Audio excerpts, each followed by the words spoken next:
अस्सलाम वालेकुम स्टूडेंट्स, मैं हूं फरहान यूसुफ और तमाम स्टूडेंट्स को वेलकम करता हूं आज के लेक्चर के अंदर।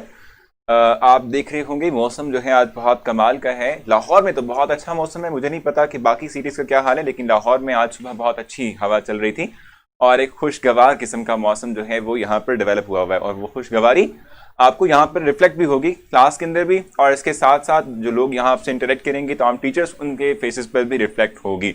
एक नई सुबह का आगाज एक बहुत से अच्छे लेक्चर के साथ और कुछ नई बातों के साथ हम स्टार्ट करते हैं। एक चीज़ मैं आपको बता दूं कि हमने इस सेशन को 20 जून तक कैरी करना है। 20 जून को हमारा लास्ट डे होगा जिसमें हम अपना सिलेबस उससे पहले कंप्लीट कर चुके होंगे। और ये है कि उसके बाद आप लोगों का जो टेस्ट सेशन है, जिसमें मैंने पहले भी आपसे कहा था कि टेस्ट सेशन आपका कैरी होगा, चलता रहेगा, ठीक है। और इस टेस्ट सेशन को आप लोग कैरी करेंगे उस वक्त तक जब तक कि आप लोगों का फाइनली का टेस्ट नहीं हो जाता, ठीक है जी।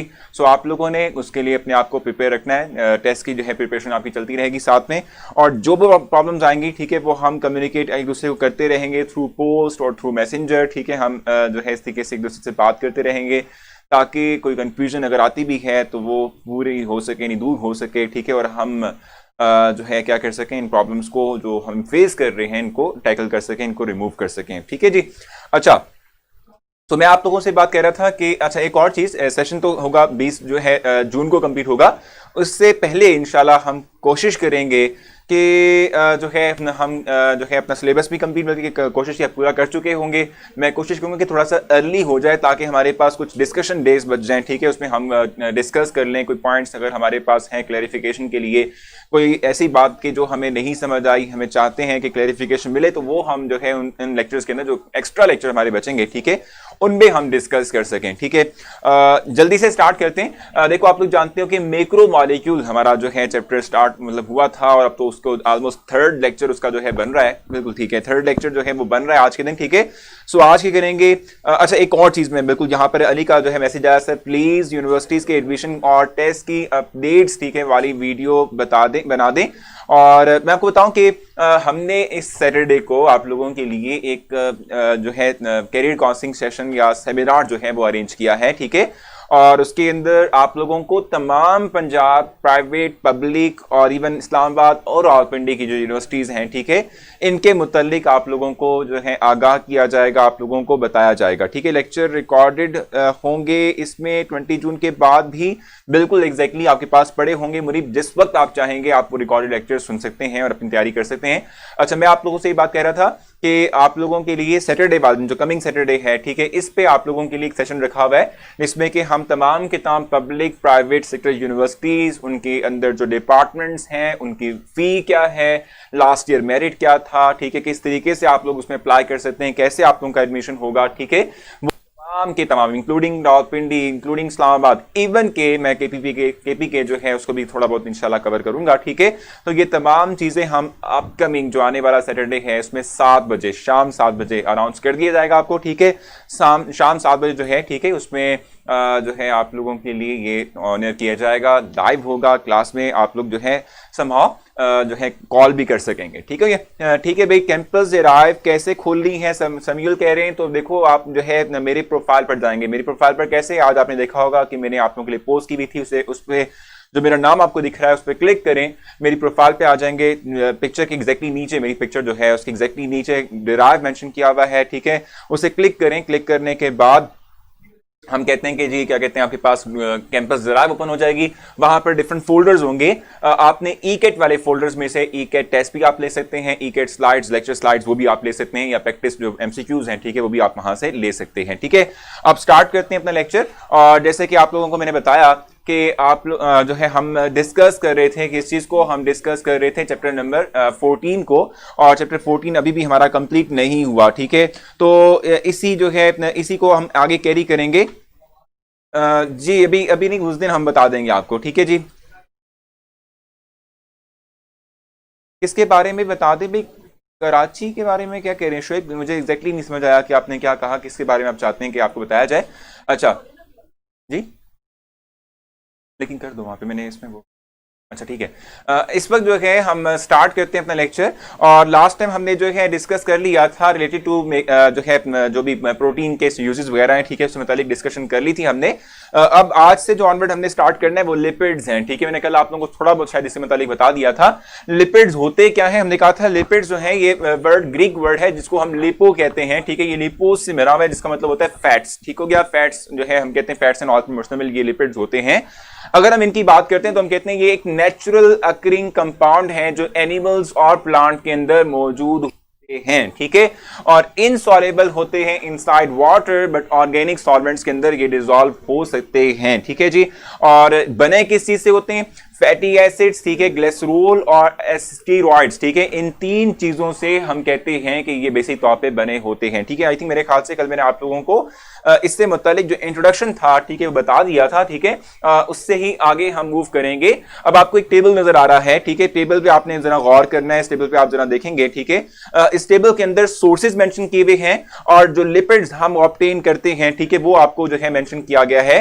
जैसे कि एनिमल्स हैं, अब एनिमल्स के अंदर हम क्या करते हैं, फैट्स जो हैं वो क्या करते हैं एडिपोज टिश्यूज के अंदर मौजूद होते हैं, ठीक है। वो हमारे पास क्या है, लिपिड्स हैं, ठीक है। इस तरीके से बटर और घी जो है हम हासिल करते हैं फ्रॉम द मिल्क, ठीक है। तो वो भी बेसिक तौर पे हमारे पास क्या है, they are just kind of lipids, ठीक है। ये लिपिड्स ही होते हैं। इस तरीके से प्लांट हमारे पास सोर्स है लिपिड्स का, उसमें से हम कौन से टाइप के जो है हासिल करते हैं, oils are present in seeds and nuts, ठीक है। Soybean oil, cotton seed oil, ठीक है, ये इसने मेंशन किया हुआ है कि ये हमारे पास होते हैं। ये हमारे पास बेसिक तौर पे क्या है, different types of fats and oils हैं जो कि प्रेजेंट होते हैं प्लांट्स के अंदर, ठीक है। बाकी मेरीन लाइफ यानी जो एक्वेटिक लाइफ है, ठीक है, इससे भी हम डिफरेंट तरह के लिपिड्स का हासिल करने को जो है हासिल करते हैं, एक्सट्रैक्ट करते हैं। ऑयल ऑब्टेन फ्रॉम द सेलम्स, ठीक है, सेलमन्स, ठीक है जी। हमारे पास क्या है, ये बेसिक तौर पे हम कहते हैं इस तरह से भी हम जो है लिपिड्स को हासिल कर सकते हैं, लिपिड्स जो हैं, ठीक है, उनको गेट कर सकते हैं, ठीक है जी। सो ये हमारे पास डिफरेंट सोर्सेज हैं कि जिनके थ्रू हम लिपिड्स को हासिल करते हैं, ठीक है। एडिपोज टिश्यूज बेसिक तौर पे ये टिश्यूज की जो है समहाउ एग्जाम क्या कहते हैं टाइप है, ठीक है, एडिपोज टिश्यूज, ठीक है, जिसमें कि हमारे पास फैट्स एंड ऑयल्स पड़े होते हैं। यार ये जो चर्बी होती है, ठीक है, यही हम इसकी बात कर रहे हैं कि चर्बी बेसिक तौर पे हमारे पास क्या है, ये लिपिड या ये जो लिपिड्स हैं, ठीक है, इसी के ही अंदर जो है ये शुमार होती है। फैट्स में बेसिक तौर पे ये शुमार हो रही होती है, ठीक हो गया। अच्छा, यहां तक तो आप लोगों ने मेरे ख्याल से कुछ पूछना नहीं होगा क्योंकि बहुत डायरेक्ट इन्फॉर्मेशन थी। और जहां तक जो है उस्मान की बात थी क्वेश्चन की, तो मैंने आपको बता दिया कि जी ये समहाउ ये चर्बी ही है, ठीक है। और अच्छा जी, आप कह रहे हैं जी क्या बता दें भाई, सलमन्स का बता दें। ये वैसे तौर पे देखो हम जो है मेरीन लाइफ की बात करते हैं तो मेरीन एक्वेटिक जो है इसके अंदर हम कहते हैं कि हमारे पास जो है क्या होता है, ये इसके थ्रू हम गेट करते हैं सेलोन, इसको उर्दू में हम बेसिक तौर पे कह रहे होते हैं। और ये बेसिक तौर पे इक्वेटिक जो हमारे पास है, यानी इक्वेटिक जो हम कहते हैं कि क्या कहते हैं लाइफ है, ठीक है, उससे हासिल करने वाली हम कहते हैं कि ये फैट या ऑयल का नाम हमारे पास है, ठीक हो गया। यानी कि समहाउ हम जो है जो फिश से हासिल करते हैं, ठीक है, फिश हमारे पास जो होती है, ठीक है, इससे हम हासिल करते हैं सेल्मन फिश बेसिक तौर पे है जिससे हम जो है ये फैट जो है गेट करते हैं, इस फैट को हम एक्सट्रैक्ट कर रहे होते हैं, ठीक हो गया। तो सेल्मन फिश बेसिक तौर पे है जिससे हम ये हासिल करते हैं, ठीक हो गया। अच्छा, भाई बायो एग्जैक्टली ये है ही चैप्टर जो है सारा रिलेटेड टू बायो, तो उसमें हमें बायो पढ़नी पड़ जाएगी समहाउ, ठीक है। अच्छा, उसके बाद देखो ये है ही बायो, इसलिए मैंने सारा के सारा जो है डाटा आप लोगों को टेबुलर फॉर्म में प्रोवाइड किया हुआ है ताकि हम इसको जल्दी से मूव करें। और अब हमारे पास चैप्टर नंबर 16 रह गया है इस पूरे के पूरे सेशन के अंदर। वो जो हमारे पास ऑर्गेनिक वाला सेशन है इसके अंदर फिर हमारे पास इनऑर्गेनिक के कुछ चैप्टर्स हैं वो कंप्लीट कर लेंगे हम, ठीक है। Structure and composition of fats की हम बात करते हैं तो फैट्स दो तरह के होते हैं, एक ऑयल्स होते हैं और एक फैट्स हमारे पास होते हैं, ठीक है। ऑयल्स एंड फैट्स हमारे पास होते हैं। मैं चाहूंगा कि पहले मैं आप लोगों को इनके स्ट्रक्चर के बारे में बता दूं। देखो फैट्स एंड ऑयल्स में बेसिकली डिफरेंस क्या है, अगर आप अपनी बुक पे भी देखेंगे तो आपको जो है ठीक है जी, आपको आपकी बुक पे भी जो है आपको स्ट्रक्चर मिल जाएगा फैट्स एंड ऑयल्स का, ठीक है। जिस बेसिक तौर पे इनमें डिफरेंस क्या होता है, हम कहते हैं कि इनमें डिफरेंस अनसैचुरेशन और सैचुरेशन का है, ठीक है। यानी सैचुरेशन और अनसैचुरेशन जो है बेसिक तौर पे ये मेजर डिफरेंस होता है फैट्स एंड ऑयल्स के अंदर। एक सैचुरेटेड कंपाउंड है और एक हमारे पास अनसैचुरेटेड कंपाउंड होता है। मैं जरा राइट कर दूं आप लोगों के लिए और थोड़ा सा इस चीज को हम एलेबोरेट करेंगे।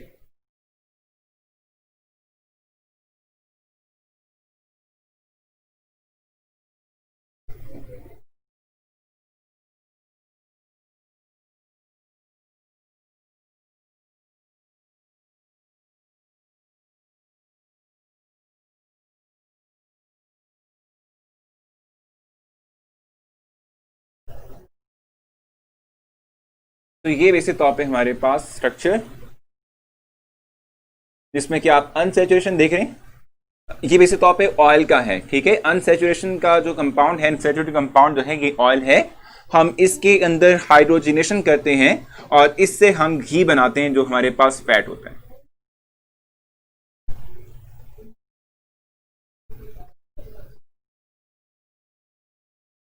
तो वैसे तौर पे हम इनकी बात कर रहे हैं, इन कंपाउंड्स जो हैं, ठीक है, इनकी बात कर रहे हैं। ये जो है हमारे पास क्या है वैसे तौर पे, ये हमारे पास ऑयल है और इसकी हम हाइड्रोजनेशन करते हैं। यहाँ आप दिख रहे हैं आप लोगों को कि यहाँ पर अनसैचुरेशन आपको दिख रही है। ये जो अनसैचुरेटेड कंपाउंड्स हैं, ठीक है, ये जो अनसैचुरेशन यहाँ पर मौजूद है, हम सिंपल इसको क्या कहते हैं, हाइड्रोजनेट करते हैं in the presence of any catalyst. निकल भी हो सकता है, प्लाटिनम भी हो सकता है। प्लाटिनम जो है वैसे तौर पे हमारे पास हो सकता है, ठीक है।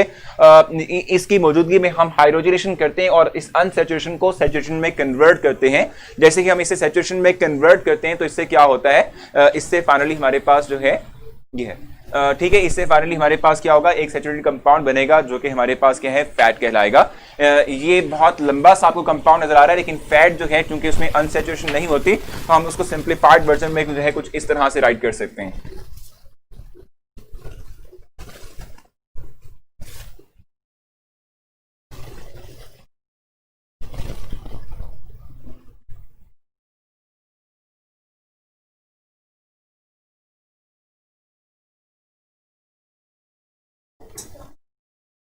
तो इसमें जब आप जो है क्या करते हैं, हाइड्रोजनेशन करते हैं तो उसके बाद आप फाइनली ये चीज गेट करेंगे, ये फैट है।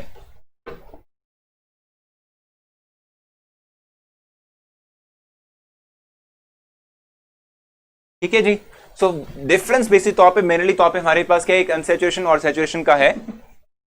सैचुरेशन और अनसैचुरेशन का बेसिकली तौर पे डिफरेंस है, ठीक है, जो हम देखते हैं कि हमारे पास जो है इनके दरमियान होता है। ठीक हो गया जी। अच्छा सर, कैंपस डिराइव में एमसीक्यूज नहीं खुल रहे। वर्दा आप जो है इसको देखें, जहां आपको प्रॉब्लम आती है उसका स्क्रीनशॉट लें, ठीक है, और मुझे वो मैसेंजर पे सेंड कर देना। ठीक हो गया।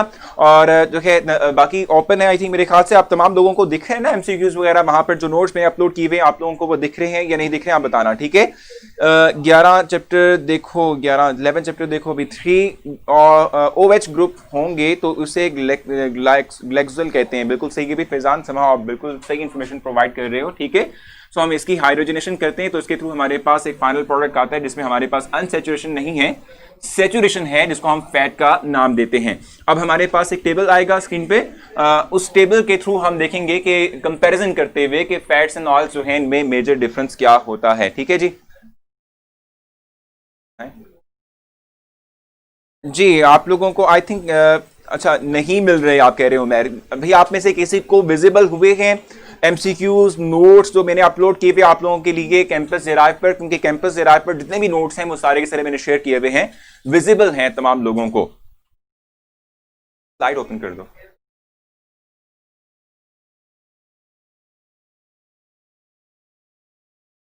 फ्री। तो इस वक्त आप लोगों की स्क्रीन पर जो है स्लाइड आ चुकी है। इसमें आपने देखना है कि ऑयल एंड फैट्स में क्या डिफरेंस है। ठीक है। फर्स्ट आप देखते हैं कि triglycerides of higher fatty acids. ठीक है। Triglycerides of higher fatty acids का मतलब सिंपली तौर पे क्या होता है, जैसे कि भी जो है आप लोगों की मैंने स्क्रीन पर भी विजिबल किया था कंपाउंड का स्ट्रक्चर। ठीक है। ऑयल की जो है कंपाउंड स्ट्रक्चर की हमने बात की थी। ठीक है। अगर आप जो है इसको देखते हो, ठीक है, तो इसमें हमारे पास क्या है बेसिक तौर पे, अगर जो है आप लोगों की इस वक्त स्क्रीन पर भी विजिबल होगा, मैं आप लोगों को जो है दिखा देता हूं दोबारा से। देखो मैंने ये स्ट्रक्चर राइट किया था, ये फैट का है, और इससे पहले मैंने स्ट्रक्चर राइट किया था जो कि अनसैचुरेशन कैरी कर रहा है, यानी डबल बॉन्ड कैरी कर रहा था, वो हमारे पास ऑयल का था। ट्राइग्लिसराइड का सिंपली मतलब क्या है, ट्राई मींस 3 होता है ना। ठीक है। और ग्लिसराइड का मतलब सिंपली तौर पे क्या होता है, देखो यहां पर दो चीजें हैं। एक तो ये कि हमारे पास सामने यहां पर जो मौजूद है, ठीक है, ये बेसिक तौर पे हमारे पास क्या, ये लिंकेज क्या कहलाती है, ये लिंकेज एस्टर लिंकेज कहलाती है। ठीक है। तो ग्लिसराइड वहां से आया हुआ है। ठीक है। तो ये 3 हमारे पास एस्टर जो है लिंकेज के थ्रू जो हमारे पास फंक्शंस हैं, ठीक है, वो आपस में जुड़े हुए हैं। ठीक है। 3 ग्रुप्स जो हैं वो आपस में अटैच हैं। ठीक है। तो ये ट्राइग्लिसराइड हम कहते हैं इसको। ठीक हो गया। कल वाला टेस्ट के एमसीक्यूज नहीं थे, बाकी मिल गए यानी आप लोगों को। सर पुराने लेक्चर्स कहाँ मिलेंगे? वो पुराने लेक्चर्स आप लोगों को मिलेंगे इस तरीके से कि आप लोग जो है जो ब्लिंक कर रहा है लाइव उसके ऊपर क्लिक करेंगे, उसका स्क्रॉल डाउन करेंगे तो आप लोगों को जो है एक टेबल मिलेगा। उस टेबल में आप लोगों ने देखना है, आपको जो है डेट वाइज आपको लेक्चर्स जो है मिल जाएंगे। ठीक है जी। सो आप लोगों ने जिनको जो है अभी तक विजिबल नहीं हो सके लेक्चर्स तो नहीं मतलब लेक्चर नोट्स, ठीक है, एमसीक्यू प्रैक्टिस और एमसीक्यूज नहीं विजिबल हुए, आप लोग जाएंगे डिराइव पे, आप लोगों को विजिबल हो जाएगा। बाकी लोगों को दिख रहा है, इन्होंने जो है फ्री तौर पे डाउनलोड भी कर लिए हैं। ठीक है जी। सो इस तरीके से आप लोगों ने जो है इंस्ट्रक्शंस को फॉलो करते हुए आप लोगों ने देखना है, इसको जो है ढूंढ लेना है। ठीक हो गया? अच्छा, उसके बाद मैंने जैसे आपसे कहा ट्राइग्लिसराइड, ट्राइग्लिसराइड के बाद देखो triglyceride of higher fatty acids, ठीक है। दूसरी तरफ फैट्स में हमारे पास क्या है? Triglyceride of higher fatty acid, दोनों के दोनों फैटी एसिड्स ही होते हैं। हम इनको जब हाइड्रोलाइज करते हैं तो इनके थ्रू फैटी एसिड्स ही गेट करते हैं। हमने देखा भी था कि फैटी एसिड से ही मिलके हमारे पास लिपिड्स बनते हैं। लिक्विड जो है नेचर का होता है ऑयल, और फैट्स जो है वो सॉलिड नेचर के होते हैं। डिग्री ऑफ अनसैचुरेशन हाई होती है इन ऑयल, मैंने आपको बताया भी था कि वहां डबल बॉन्ड मौजूद है।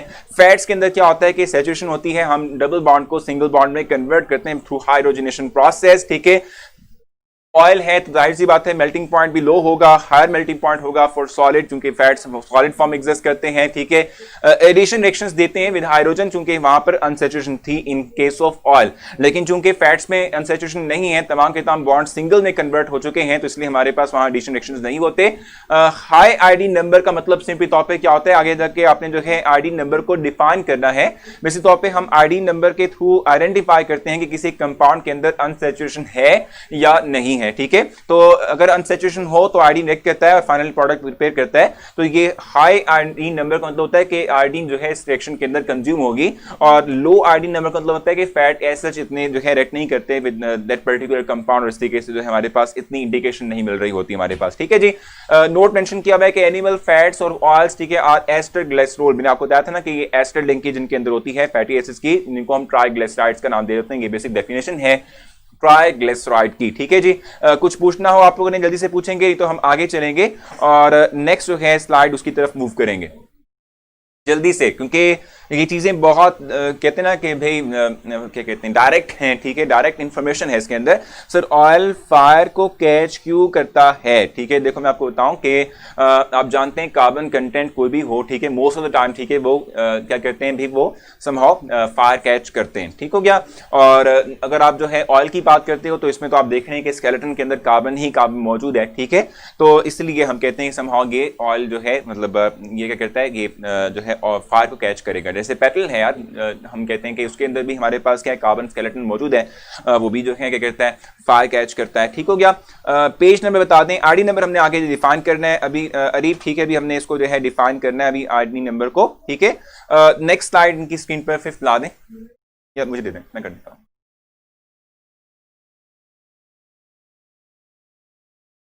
तो इस वक्त आपकी स्क्रीन पर 5th स्लाइड आ जाएगी जिसको हमने इस वक्त डिस्कस करना है। ये बेसिक तौर पे क्लासिफिकेशन ऑफ लिपिड्स है। ठीक है। जिसमें हम देखते हैं 3 तरह के लिपिड्स होते हैं। जैसे प्रोटीन 3 तरह के थे, लिपिड्स भी 3 तरह के होते हैं। जैसे सिंपल लिपिड्स हैं, जिससे हम जब जिसको हाइड्रोलाइज करते हैं तो उससे सिर्फ और सिर्फ एस्टर और फैटी एसिड्स, ठीक है, और ग्लिसरॉल प्रिपेयर हो, इनको हम क्या कहते हैं, सिंपल लिपिड्स का नाम देते हैं।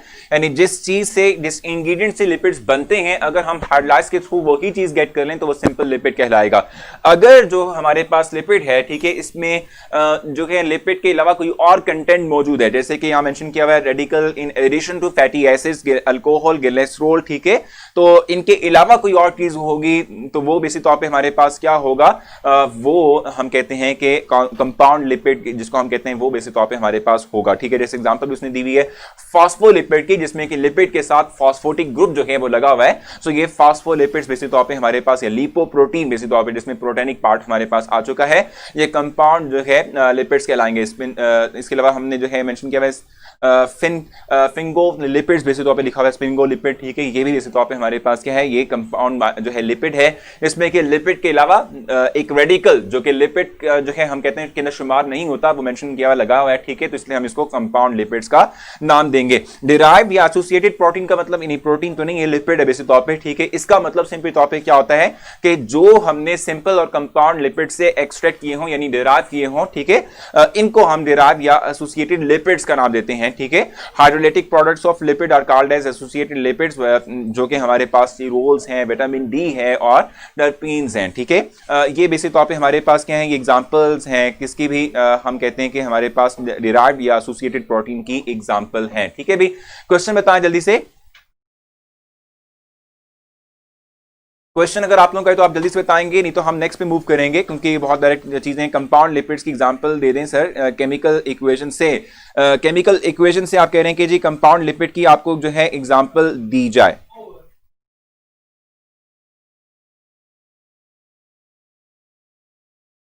जी, तो वकार की जो है क्या डिमांड है कि केमिकल इक्वेशन के थ्रू हम जो है क्या करें, ठीक है, फास्फोलिपिड्स।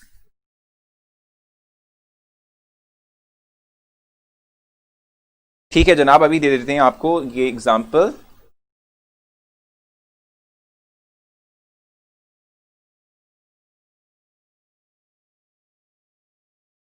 तो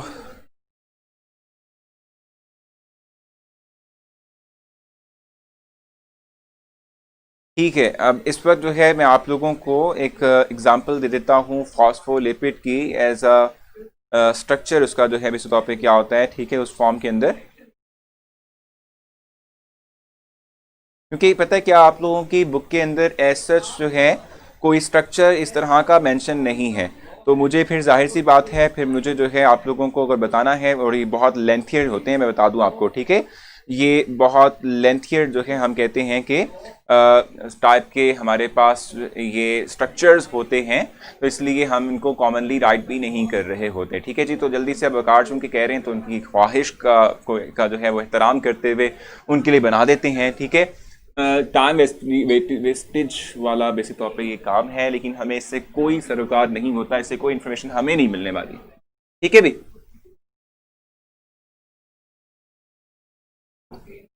ये है हमारे पास कंपाउंड लिपिड, जो इस वक्त मैं आप लोगों की स्क्रीन पर बनाऊंगा,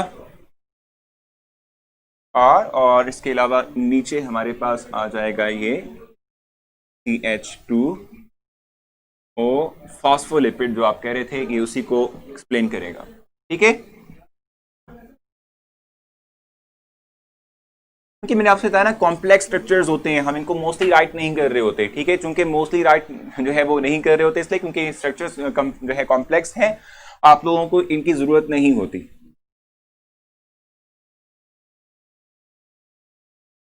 अच्छा, तो ले जनाब, आपकी जो ख्वाहिश थी वकास, वो मैंने पूरी कर दी। वकास के वकार जो भी थे, जो आपकी दिली ख्वाहिश थी वो जो है मैंने पूरी कर दी है, ठीक है। आप उसको यहाँ से नोट डाउन कर सकते हैं। तो ये हमारे पास है डिराइव जो कंपाउंड जो है हम कहते हैं हाइड्रोलाइटिक प्रोडक्ट ऑफ लिपिड्स का बताते हैं। तो देखो मैं आपको बताऊं, हाइड्रोलाइटिक का मतलब सिंपली तौर पे क्या होता है। हाइड्रोलाइसिस आप करते हैं, एसिड हाइड्रोलाइसिस आप करते हैं। ये जो आपके पास कंपाउंड लिपिड है, ये 3-4 चीजों का इससे मिलके बनता है, ठीक है। जब आप एसिड हाइड्रोलाइसिस करते हैं तो इस कंपाउंड के अंदर ब्रेकेज का अमल होता है, जिस इंग्रेडिएंट से मिलके बना था वो ही वापस आपको रीगेट करते हैं, आप लोग वापस मिल जाते हैं आप लोगों को। तो ये हाइड्रोलाइसिस के थ्रू हमारे पास वही चीज बन जाएगी, ठीक है जी। सर आगे चलें, क्योंकि बिल्कुल मैं बताऊं आपको कि बंद हो जाता है। सर जी आपका माइक बंद हो जाता है। नहीं भैया, मेरा माइक कैसे बंद हो सकता है। अच्छा मैं आपको बताऊं कि बाकी मतलब ये जो चैप्टर हमारे पास है ये रिलेटेड टू बायोलॉजी है, और जो प्री इंजीनियरिंग स्टूडेंट्स होते हैं उनके लिए बिल्कुल भी इसमें इंटरेस्ट वाली कोई बात नहीं होती, क्योंकि इसमें कोई भी चीज़ नहीं, ठीक। तो इसलिए बोर आप लोग जरूर हो गए होंगे, लेकिन ये है कि हमें करना तो पड़ेगा, सिलेबस का हिस्सा है और इसमें से एमसीक्यूज भी बन जाते हैं, ठीक है। नेक्स्ट हमारे पास है कुछ प्रॉपर्टीज लिपिड्स की, वो हम देख रहे हैं। पर्टिकुलर हमारे पास हाइड्रोलाइसिस है, मैं अभी आपसे डिस्कस भी किया था। हाइड्रोलाइसिस का मतलब सिंपली तौर पे क्या होता है, एडिशन ऑफ वाटर, ठीक है, by breakage of OH bond, ठीक है। यानी जब हम एडिशन करवाते हैं वाटर की तो OH बॉन्ड यानी कि ब्रेकेज के थ्रू, तो ये हमारे पास हाइड्रोलाइसिस कहलाता है। और लिपिड्स जो हैं, जब भी हम इसकी हाइड्रोलाइसिस करेंगे तो इसके थ्रू हमारे पास फाइनली तौर पे जो इंग्रेडिएंट जिनसे मिलके बना था, ये वापस वही जो है प्रोडक्ट हमारे रिएक्टेंट हमारे पास वापस आ जाएंगे, ठीक है। जैसे कि लिपिड्स जो हैं हाइड्रोलाइसिस के थ्रू क्या करते हैं भी, फैटी एसिड्स और ग्लिसरॉल प्रिपेयर करते हैं, ठीक हो गया। स्पॉनिफिकेशन की जहां तक बात है तो hydrolysis of fats and oils, ठीक है जी, विद अल्कली जो है हम कहते हैं इसको, हम कहते हैं हमारे पास स्पॉनिफिकेशन कहलाती है। और इस रिएक्शन के थ्रू जो है आप सोप और कैंडल को प्रिपेयर करते हैं। ठीक हो गया। इस तरीके से हार्डनिंग ऑफ ऑयल है जिसमें कि आप हाइड्रोजनेशन करवाते हैं in the presence of suitable catalyst which may be निकल, प्लैटिनम और प्लाटिनम। ठीक हो गया। और अनसेचुरेशन जो है ये सैचुरेशन में कन्वर्ट होती है और इस तरह के रिएक्शन को हम इस्तेमाल करते हैं अपने इंडस्ट्री के अंदर। किस चीज के लिए? ठीक है, बनस्पति घी जो है, ठीक है, वो प्रिपेयर करने के लिए हम इसका इस्तेमाल कर रहे होते हैं। ठीक हो गया। उसके बाद फिर अपीयरेंस की बात यहां पर है तो non crystalline solid room temperature पर ये होते हैं, फॉर्म के अंदर हमारे पास होते हैं। ऑर्डर्ड है, ठीक है। कलर और टेस्ट की जहां तक बात है तो हम कहते हैं कि ये ऑर्डरलेस होते हैं। ठीक है, सॉरी मतलब इनकी कोई स्मेल ऐसे नहीं होती, इस तरीके से कलरलेस होते हैं, टेस्टलेस होते हैं। सॉलेबिलिटी में हम कहते हैं इनसॉलेबल इन वाटर हैं बट सॉलेबल हैं इनसाइड ऑर्गेनिक सॉल्वेंट्स। और कंडक्टेंस की जहां तक बात है तो हम कहते हैं poor conductors of electricity and heat होते हैं। कंडक्टेंस की जहां तक बात है तो देखो आपको मैं बताऊं कि आप ये बात जानते भी हैं, हमारी इनसाइड बॉडी का टेम्परेचर काफी हाई होता है। तो वो हाई टेम्परेचर जो है वो हमारे एनवायरमेंट को ऐसे इफेक्ट नहीं कर रहा था, या इवन के एनवायरमेंट का टेम्परेचर बहुत लो हो जाए या बहुत हाई हो जाए तो हमारी बॉडी में जो इंटीरियर बॉडी के अंदर होने वाली रिएक्शंस हैं, ठीक है, उन पे ऐसा कोई इफेक्ट नहीं क्रिएट कर रहे होते। क्यों? क्योंकि हमारी बॉडी के अंदर फैट्स एंड ऑयल्स मौजूद, यानी फैट्स मौजूद हैं चर्बी के फॉर्म के अंदर, जो इंसुलेशन के तौर पे काम करते हैं। क्योंकि आप जानते हैं कि कंडक्टेंस सिर्फ तब होगी या तो इलेक्ट्रॉन्स हो या फ्री आयंस हो, इनमें ना फ्री इलेक्ट्रॉन्स हैं ना ही फ्री आयंस हैं। तो इसलिए फिर क्या होता है कि फिर जो है इनके थ्रू कंडक्टेंस नहीं होती, they are bad conductors of electricity. ठीक है, ये हम कहते हैं कि electricity as well as heat, ठीक है, ये होते हैं। ठीक हो गया। अच्छा, उसके बाद फिर स्पॉनिफिकेशन नंबर, आईडी नंबर वगैरह सब कुछ जो है आ गया। आप लोगों ने भी जो है कहा कि जी स्पॉनिफिकेशन नंबर क्या होता है, तो वो बेसिक तौर पे हमारे पास इस वक्त आ चुका है, आपकी स्क्रीन पर विजिबल है। ठीक है जी। स्पॉनिफिकेशन नंबर की बात हम करते हैं। It is the number of milligrams of KOH required to saponify. Saponify का मतलब क्या होता है कि अल्कली जो है हाइड्रोलाइसिस यानी वाटर की मौजूदगी में बेस का इस्तेमाल करते हुए कंपाउंड की ब्रेकेज, जिसके थ्रू हम सोप एंड क्या कहते हैं कैंडल प्रिपेयर करते हैं। ठीक है, सोप और ग्लिसरीन प्रिपेयर होती है। ठीक है, इसको हम बेसिक तौर पे क्या कहते हैं, स्पॉनिफिकेशन प्रोसेस कहते हैं। और KOH मिलीग्राम्स के अंदर जितने रिक्वायर होते हैं किसी एक 1 gram of fat and oil को स्पॉनिफाई करने के लिए, इसको हम स्पॉनिफिकेशन नंबर कह रहे होते हैं। या समहाउ हम कहते हैं कि इसके अच्छा, एरर को वेलकम नहीं करते यार, एरर को बिल्कुल वेलकम नहीं करते यार, ये तो बहुत बुरी बात है, इसको क्यों वेलकम करना हमने। ठीक है, अच्छा जल्दी से चलते हैं, जहां हम जो चीज पढ़ रहे थे उसी को वापस जो है दोबारा से लेके चलते हैं। मैं आप लोगों से ये बात डिस्कस कर रहा था कि बेसिक तौर पे जो हमारे पास मिलीग्राम्स रिक्वायर होते हैं KOH के स्पॉनिफाई करने के लिए। स्पॉनिफाई का मतलब सिंपली तौर पे क्या होता है, अगर मैं आप लोगों को ये रिएक्शन जो है थोड़ा सा क्लैरिफाई करवा दूं, देखें जरा, फॉर एग्जांपल हम इस सेक्शन की बात कर लेते हैं। अगर आप इस सेक्शन को देखेंगे तो आपको थोड़ा सा चीज क्लैरिफाई होगी। बेसिक तौर पे स्पॉनिफिकेशन का मतलब क्या होता है, समहाउ हम इस पे भी हाइड्रोलाइसिस कर रहे होते हैं, यानी कंपाउंड को तोड़ रहे होते हैं, बॉन्ड की ब्रेकेज का अमल कर रहे होते हैं। और इस ब्रेकेज के थ्रू हमारे पास क्या है कि जी हमारे पास जो बेस है, ठीक है, वो रिएक्ट करती है विद जो हमारे पास जो भी मौजूद हमारे पास कंपाउंड फैट या ऑयल की सूरत में है उसे रिएक्ट करेगी। ठीक है, हम जनरली जो है इसको कहते ही नहीं, इसको जनरली R से रिप्रेजेंट करते हैं। जनरल फार्मूला जनरल रिएक्शन हम देख लेते हैं जल्दी से स्पॉनिफिकेशन का, जिससे मैं आपको क्लैरिफाई कर सकूं कि स्पॉनिफिकेशन का मतलब क्या होता है। R और ये R है, इसको हम रिएक्ट करवाते हैं विद KOH या बेस हो, सोडियम हाइड्रोक्साइड भी हो सकती है, पोटेशियम हाइड्रोक्साइड भी हो सकती है। और इसके थ्रू हमारे पास जो है जो प्रिपेयर होते हैं वो कुछ ये है। एक तो ग्लिसरॉल प्रिपेयर होता है, ट्राई हाइड्रोक्सी जो हमारे पास कंपाउंड यानी कि अल्कोहल यानी जिसको हम कहते हैं ग्लिसरॉल, ठीक है, ये प्रिपेयर होता है। और इसके साथ साथ 3 फैटी एसिड्स के सॉल्ट प्रिपेयर होते हैं जो कि हम कहते हैं कि हमारे पास क्या है, सोप है। ठीक है, सो ये प्रिपेयर होते हैं, यानी हम समहाउ कहते हैं स्पॉनिफिकेशन का मतलब क्या है, हम बेस को रिएक्ट करवाएंगे विद फैट्स एंड ऑयल्स, ठीक है, और इसके थ्रू हम गेट करेंगे ग्लिसरॉल एंड सोडियम साल्ट या potassium salt of fatty acid. ठीक है, इसको हम कहते हैं ये स्पॉनिफिकेशन नंबर है, स्पॉनिफाई करने का इसका मतलब ये होता है। ठीक है जी, so number of milligrams required जो थे किसी एक 1 gram of fat and oil को स्पॉनिफाई करने के लिए, इसको हम कहते हैं स्पॉनिफिकेशन नंबर। और जो हमारे पास ग्लिसरॉल ट्राइपेलमेटेट है ये रिक्वायर करता है 168,000 मिलीग्राम ऑफ KOH, जिसका मतलब है कि ये 208 इसका स्पॉनिफिकेशन नंबर होगा। ठीक हो गया। उसके बाद फिर है rancidity of fats and oils, जिसमें मैंने आपसे कहा था कि जी बैड स्मेल जो है, ठीक है, जब भी कोई ऑयल एंड फैट्स जो है ये खराब होंगे तो इनसे जो है हमारे पास क्या होता है, बैड स्मेल प्रोड्यूस होती है, ठीक है, जिसको हम rancidity of fats and oils का नाम देते हैं। It is due to hydrolytic oxidation reaction, oxidative reactions, ठीक है, यानी हम कहते हैं कि जो हमारे पास ऑयल यानी फैट्स एंड ऑयल्स हैं, खराब होने का मतलब क्या होता है कि इसमें ऑक्सीडेशन रिडक्शन रिएक्शंस का होना स्टार्ट हो जाना, ठीक है। सो इनकी वजह से क्या होता है कि बैड स्मेल प्रोड्यूस होती है, और वो जो एल्डिहाइड और जो फैटी एसिड्स हैं इनको इंडिकेट करती है। इसको हम कहते हैं हमारे पास sensitivity of fats and oils है। Oil for sea animal determines rapidly, यानी वो जाहिर सी बात है जो है क्या कहते हैं, ऑयल फ्रॉम सी जो है हमारे पास एनिमल्स हैं, ठीक है, वो जल्दी से खराब, डिस्ट्रॉय का मतलब क्या होता है, सिंपली तौर पे इन्हें स्पॉइल कर देना, इन्हें खराब होना, ठीक है, ये बेसिक तौर पे हमारे पास होता है, ठीक हो गया। 208 स्पॉनिफिकेशन नंबर 208 कैसे है, देखो मैं आपको बताऊं कि आपकी बुक में भी जो है इसके रिलेटेड जो है कैलकुलेशन मेंशन की हुई है। सर स्पॉनिफिकेशन फैट की पॉसिबल है या ऑयल की, मैं आपको बताऊं मोस्टली तौर पे हम यहाँ आर मेंशन कर रहे होते हैं, यहाँ पर आपके लिए लिखा भी आर है, ये सैचुरेटेड भी हो सकता है, अनसैचुरेटेड भी हो सकता है, हमें इससे कंसर्न नहीं होता बकार, ठीक हो गया। और बोथ से बिल्कुल दोनों से जो है हमारे पास हो सकती है, हम कहते हैं कि जी हमारे पास स्पॉनिफिकेशन मुमकिन होगी, ठीक हो गया।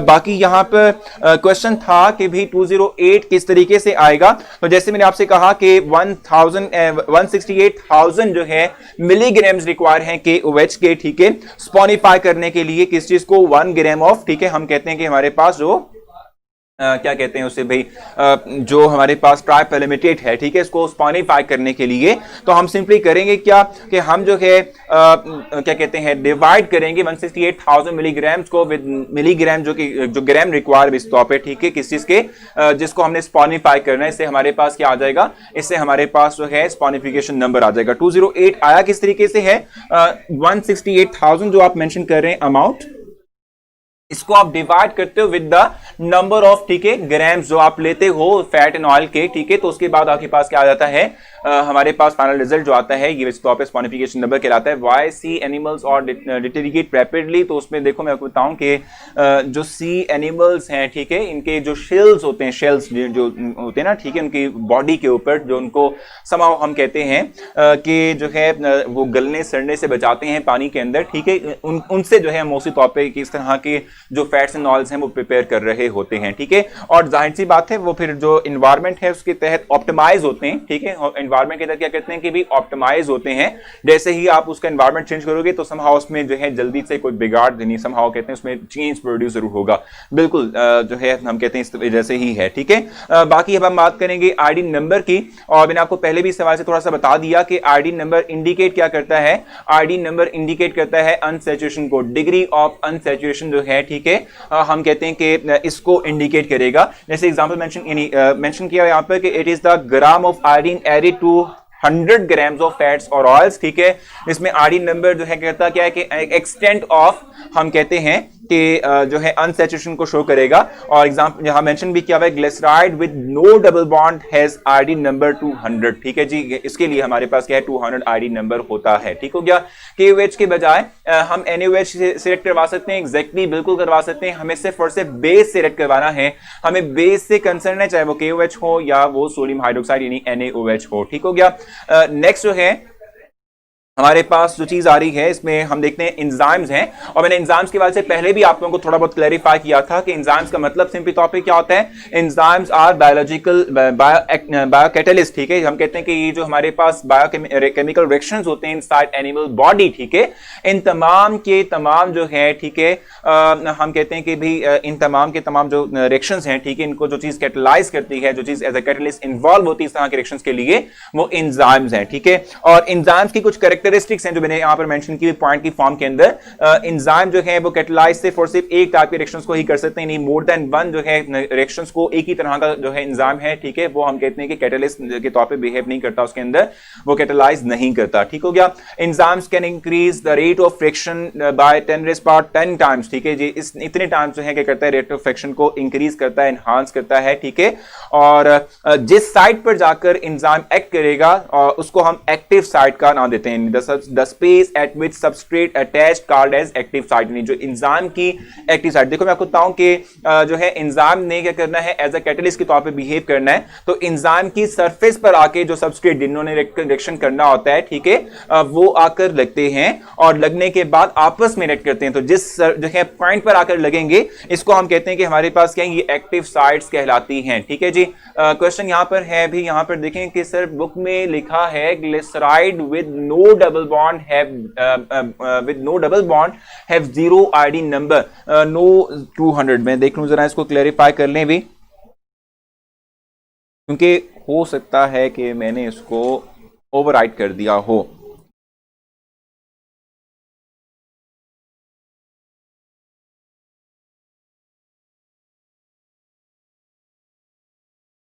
ठीक है, तो इसको जो है हम अपडेट कर देंगे, क्योंकि मेरे पास भी एग्जैक्टली यहां पर जीरो आईडी नंबर होगा। एग्जैक्टली बिल्कुल ये जीरो है, एग्जैक्टली जीरो है। ठीक है, जीरो होगा उसमें जो है हम कहते हैं वो 200 नहीं है। ठीक है, वो 200 नहीं, एग्जैक्टली ये ओवरराइट मैंने किया है इसको। बिल्कुल ठीक है अभी फारिया, बहुत बहुत शुक्रिया, आपने बता दिया, क्योंकि इसको हमने ओवरराइट किया है। ये जीरो है, 200 नहीं है, इसको हम ठीक है जी। ये आई थिंक मेरे ख्याल से टाइपिंग एरर या टाइपो एरर कुछ इस तरह से है। ये जीरो है, 200 नहीं है। ठीक हो गया। अच्छा, इसके अलावा देखो मैंने आपसे कहा कि एंजाइम्स की हम बात करें। अच्छा, यहाँ पर बीच में जो है आप यहाँ पर कह रहे थे कि कुछ मैंने एग्जाम्पल लगाई है, तो उसमें देख लीजिएगा स्टीरॉइड्स की एग्जाम्पल, कोलेस्ट्रॉल और एर्गोस्ट्रोल है। ठीक है, हमारे पास ये 3 पॉइंट्स हैं। ठीक है, इनमें डायरेक्ट इनके जो है जस्ट मेंशन किए हुए हैं।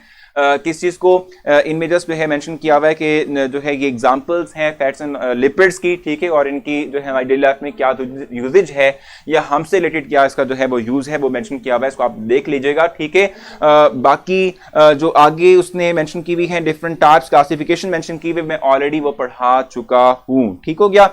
एंजाइम की हम बात कर रहे थे और मैंने आपसे कहा कि 10⁻10 एग्जैक्टली ये 10⁻20 है, तो इसको भी करेक्ट करेंगे। ये दोनों चीजें इनकरेक्ट फॉर्म में है, इसको करेक्ट करेंगे। 10⁻20 है ये, और दूसरा जो है वो जीरो हमारे पास आईडी नंबर होगा। तो इसको हम दोनों को जिनको जो है करेक्ट करेंगे। ये बेसिक तौर पे हमारे पास एक टाइपो किस्म का एरर है, तो आपने अपने पास 10⁻20 ही मेंशन करना है एग्जैक्टली। और दूसरा जो पहले वाला था वो जीरो स्पॉनिफिकेशन आईडी नंबर होगा, क्योंकि आईडी नंबर इंडिकेट करता है किसी चीज को अनसैचुरेशन को। अगर अनसैचुरेशन नहीं है तो आईडी रिक्वायर भी नहीं होगा। ठीक हो गया। बाकी द स्पेस विच मैंने आपको बता दिया कि एक्टिव साइट होती है। ठीक है, और हम कहते हैं कि जी बेसिक तौर पे हमारे पास जो एंजाइम है ये प्रोटीन ही है। ठीक है, इसकी नेचर प्रोटीन ही होती है। ठीक हो गया। इसीलिए हम इसको कहते हैं ये प्रोटीएशियस जो है पार्ट ऑफ एंजाइम जो है ये एपो एंजाइम कहलाता है। इसके अलावा अगर एंजाइम के साथ कोई और पार्ट मौजूद हो तो इसको हम कहते हैं, ये हमारे पास को एंजाइम कहलाता है। नॉन प्रोटीनिक पार्ट को एंजाइम कहते हैं। ठीक है, बिल्कुल जुबैर, ये 10⁻20 है, इट इज नॉट 10⁻10, इसको हम अपडेट कर लेंगे। ठीक हो गया। बाकी जो को एंजाइम्स हैं इसमें मोस्ट ऑफ द टाइम क्या होता है, मेटल आयंस होते हैं, जैसे कि आयरन है, जिंक है, मैग्नीशियम हमारे पास क्या है, ये तमाम के तमाम आयंस हम कहते हैं कि एज अ को एंजाइम के तौर पे बिहेव कर रहे होते हैं। ठीक है, सम एंजाइम्स कंटेन विटामिन। ठीक है, जो हमारे पास है एज अ को एंजाइम। ठीक है, वो निकोटीन, ठीक है, अमाइड है, एडेनिन, ठीक है, इसके बाद डाई न्यूक्लियोटाइड है। ठीक है, ये तमाम के तमाम जो है हमारे पास, ये बेसिक तौर पे हमारे पास क्या है, ये बेसिक तौर पे हमारे पास वो एंजाइम्स हैं जिनके अंदर विटामिन एज अ को एंजाइम के तौर पे लगी हुई होती है। बाकी जहां तक बात है नेमिंग की, तो उसमें हम सुफिक्स जो यूज करते हैं एंजाइम को शो करने के लिए वो ASE है। आपने ये बात देखी होगी, मैंने आप लोगों को पहले भी ये बात बताई थी कि जो हमारे पास शुगर्स होती हैं, ठीक है, कार्बोहाइड्रेट्स होते हैं, इसके जो है लास्ट में हम देखते हैं USE होता है। ठीक है, USE as a suffix use कर रहे होते हैं। अगर हम उन्हीं नेम को जो है क्या करें, मॉडिफाई करते हैं, उनके आखिर में USE को निकालकर ASE लगा दें, तो यही कॉरेस्पॉन्डिंग नेम हमारे पास एंजाइम का जो है वो बन जाएगा, एंजाइम्स जो है वो कहलाएंगे। ठीक हो गया। ग्लिसरील ट्राई ओलिएट नेम कैसे दिया भाई फैजान, ये तो इसका जो है नेम है। अब इसमें जो है हम क्या डिबेट करेंगे, नेम कैसे जो है इसको दे दिया इस तरह से। बेसिक तौर पे जो हम यहाँ पर नेमिंग मेंशन करते हैं ये कोई आईपैक नहीं होती। देखो इसका आईपैक नेम डिफरेंट होगा, क्योंकि हमने नंबरिंग भी नहीं की, इवन कि हमने नंबर ऑफ जो एस्टर ग्रुप्स है, ठीक है, उसको भी उससे जो है मतलब नंबर्स के थ्रू आइडेंटिफाई नहीं किया, उनकी पोजीशन को और उनके नंबर्स को जो है नहीं बताया कि बेसिक तौर पे कॉमन नेम्स होते हैं फैजान। ठीक हो गया, जो इस वक्त हमने मेंशन भी किए थे, जो इस वक्त आप लोगों की बुक में मौजूद भी हैं। ठीक हो गया, जल्दी से इस चैप्टर को कंप्लीट करते हैं। हमारे पास जो है इस वक्त आ रहा है क्लासिफिकेशन ऑफ एंजाइम, ठीक है। आईयूबी के जो है रेफरेंस से ये क्लासिफिकेशन हुई थी, इसको हम जल्दी से डिस्कस करते हैं। जैसे कि मैंने आपको बताया भी कि एक specific enzyme specific type of reaction के अंदर एज ए कैटलिस्ट के तौर पे बिहेव करेगा। तो यहाँ पर हमारे पास डिफरेंट 6 टाइप्स हैं जो कि हम कहते हैं एज ए कैटलिस्ट के तौर पे बिहेव करते हैं ये एंजाइम्स, ठीक है। जिसमें फर्स्ट है ऑक्सीडो रिडक्टेसेस, ठीक है, जिसमें हम कहते हैं कि हमारे पास क्या है भी ये किस तरह के रिएक्शंस के अंदर इन्वॉल्व होते हैं। Catalyze the oxidation reduction reactions, for example oxidase, ठीक है, डिहाइड्रोजिनेज, ठीक है, या पर ऑक्सीडेज, ठीक है। ये वो टाइप ऑफ एंजाइम्स हैं या कैटलिस्ट हैं कि जो क्या करते हैं रिडक्शन ऑक्सीडेशन रिएक्शंस को क्या करेंगे, कैटलाइज करेंगे। इस तरीके से ट्रांसफरेसेस हैं एक्सचेंज ऑफ फंक्शनल ग्रुप, ठीक है, विद इन ग्रुप यानी विद इन कंपाउंड, इसको हम कहते हैं कि हमारे पास ट्रांसफरेसेस कहलाते हैं। और ट्रांसफरेसेस जो है इस तौर पे हम कहते हैं कि ये हमारे पास कहलाएंगे, ठीक है जी। अच्छा, या मैं आपको बता दूं कि IUB है, ये नॉट IUPAC, ठीक है फैजान, ये IUPAC नहीं है, ये IUB है, जिसका कंप्लीट मतलब होता है इंटरनेशनल यूनियन ऑफ बायोकेमिस्ट्री, ठीक है। इंटरनेशनल यूनियन ऑफ बायोकेमिस्ट्री इसको हम कह रहे होते हैं राफे, ये IUB है, इंटरनेशनल यूनियन ऑफ बायोकेमिस्ट्री इसका कंप्लीट नेम होता है, ठीक हो गया। अच्छा, मैं आप लोगों से ये बात कह रहा था, जैसे कि हमने ट्रांसफरेसेस की बात की, फिर हमारे पास हाइड्रोलिसिस है, ठीक है, जिसकी हम बात करते हैं, कहते हैं कैटलाइज करते हैं हाइड्रोलाइसिस रिएक्शंस को। जैसे प्रोटियोलिटिक, ठीक है, हमारे पास एंजाइम है, प्रोटियोलिटिक एग्जाम्स जो हैं हमारे पास क्या है, हाइड्रोलाइसिस की एग्जांपल हमारे पास आ जाएंगी, ठीक हो गया। लाइसिस हैं, catalyze the addition of ammonia water और carbon dioxide in double bond, ठीक है, इसको हम कहते हैं हमारे पास ये है, ये क्या है, लाइसिस हैं। एग्जांपल फ्यूमेरेसिस की एग्जांपल मेंशन की हुई है। लाइगेसिस हैं, लिंक टू मॉलिक्यूल्स टुगेदर, ठीक है, जैसे हमारे पास फॉर एग्जांपल सक्सेनिक थायोकिनेज, ठीक है, ये हमारे पास एग्जांपल हो सकती है फॉर लाइगेसिस, ठीक है। आइसोमेरेसिस की बात है तो catalyse the transfer of group with in molecule, जिससे कि एक मजीद आइसोमर डेवलप होगा, ठीक है, ये हमारे पास फॉस्फर ग्लिसरोमोटेसिस, ठीक है, ये इसको पे हमारे पास एग्जांपल है आइसोमेरेसिस की, ठीक है जी। कुछ पूछना हो आप मुझसे पूछेंगे। वैसे ये टर्म्स जो है मैंने आपसे कहा था कि डायरेक्ट इंफॉर्मेशन कैरी करती हैं, इसको आपने एज इट इज देखना है, ठीक है, इसमें कोई ऐसा बात डिस्कस करने लायक नहीं है, लेकिन अगर आप चाहते हैं तो जरूर आप कर सकते हैं जी। पूछें जल्दी से इसे कंप्लीट करते हैं। सिर्फ 2 स्लाइड्स फर्दर रह गई, फिर हम न्यूक्लिक एसिड की थोड़ी सी बात करेंगे, चैप्टर कंप्लीट हो जाएगा। करके हमने इस चैप्टर को कंप्लीट किया क्योंकि ये चैप्टर हमने बहुत लेंथी कर दिया था, है भी बहुत लेंथी, और इस पे हमने ऑलमोस्ट कितने लेक्चर्स लगाए आप गेस कर सकते हैं इस पे कितने लेक्चर्स हमने लगाए?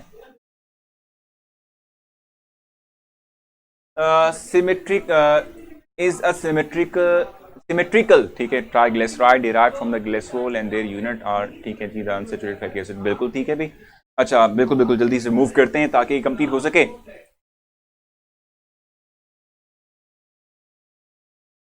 अच्छा, अब हमारे पास कुछ प्रॉपर्टीज आएंगी वन बाय वन, हम उनको डिस्क्राइब करेंगे। प्रॉपर्टीज ऑफ एंजाइम की हम बात इस वक्त करने लगे हैं। जैसे कि फर्स्ट प्रॉपर्टी मेंशन की हुई है स्पेसिफिसिटी, ठीक है। स्पेसिफिसिटी जो है अगर हम बात करते हैं तो हम कहते हैं कि भाई हमारे पास क्या है कि डिस्क्रिप्शन में हमारे पास है कि each enzyme can catalyse only one reaction, ठीक है। फॉर एग्जांपल हेक्सोकिनेसिस, ठीक है, ये हम कहते हैं कि भाई हमारे पास क्या है, कैटलाइज करता है सिर्फ और सिर्फ कन्वर्जन ऑफ हेक्सोस को टू देयर 6 फॉस्फेट डेरिवेटिव्स, ठीक हो गया। और इसी के से प्रोटीन नेचर है, बिल्कुल मैंने आपसे कहा था कि ये बेसिक तौर पे हमारे पास प्रोटीन नेचर होते हैं।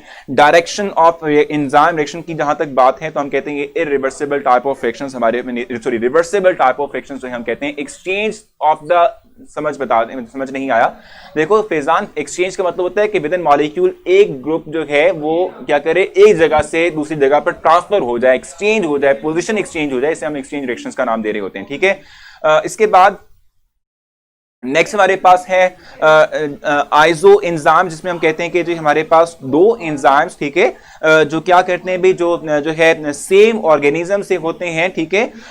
हम कहते हैं कि ये सेम टाइप ऑफ फ्रिक्शंस के अंदर इन्वॉल्व हो सकते हैं, ठीक है, लेकिन ये है कि वो डिस्टिंक्ट होते हैं केमिकली तौर पे और फिजिकली तौर पे, यानी कि 2 डिफरेंट एंजाइम्स हैं जो केमिकली और फिजिकली तो डिफरेंट हैं, लेकिन वो सेम टाइप ऑफ फ्रिक्शन के लिए अगर अपने जो है अपने आप को मतलब एज ए कैटलिस्ट के तौर पे इन्वॉल्व करते हैं तो इस तरह के एंजाइम्स को आइसो एंजाइम्स का नाम देते हैं। वो सेम ऑर्गेनिज्म से होंगे। सर ये चैप्टर 1 घंटे में खत्म हो सकता था, बिल्कुल सही कह रहे हैं, एक ही लेक्चर में खत्म हो सकता था, लेकिन हमने इसको बहुत बढ़ा दिया, बिल्कुल बढ़ा दिया, ठीक है, बिल्कुल बढ़ा दिया इसको हमने, ठीक है। अच्छा,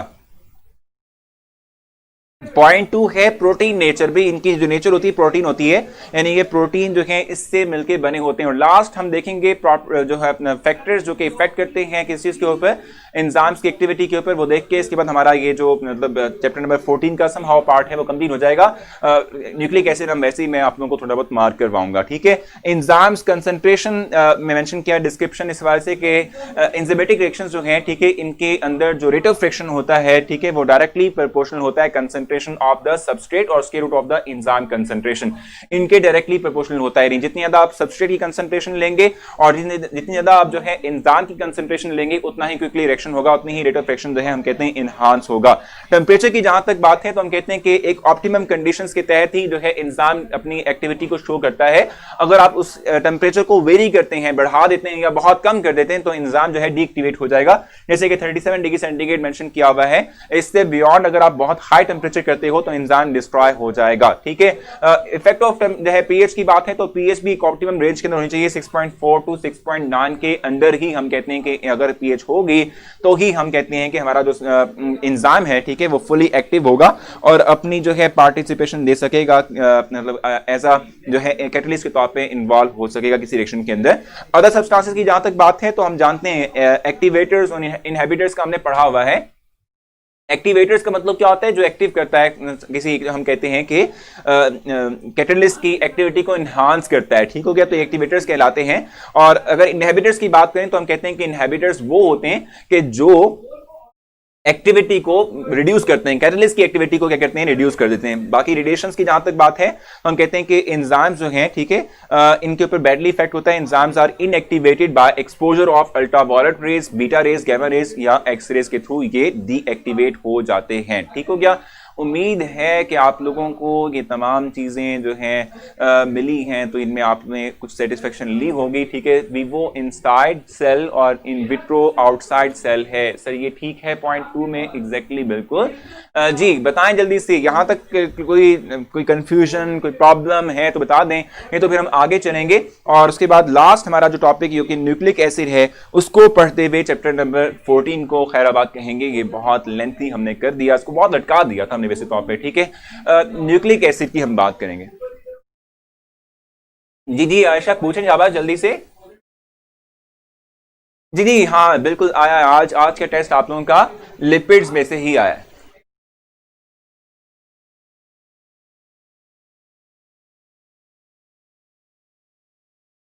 देखो न्यूक्लिक एसिड की जहां तक बात है, वैसे तौर पे हम जानते हैं कि न्यूक्लिक एसिड में डीएनए या आरएनए होता है। डीएनए की जहां तक बात है तो हम कहते हैं ये डीऑक्सी राइबोस न्यूक्लिक एसिड है, और जो आरएनए है वो राइबो न्यूक्लिक एसिड कहलाता है। डीएनए जो है या न्यूक्लिक एसिड की हम बात करते हैं तो ये इसके 3 मेजर कंपोनेंट्स होते हैं, ठीक है जी। आप लोगों ने देख भी लेना, यहाँ पर उसमें लिखा भी हुआ है।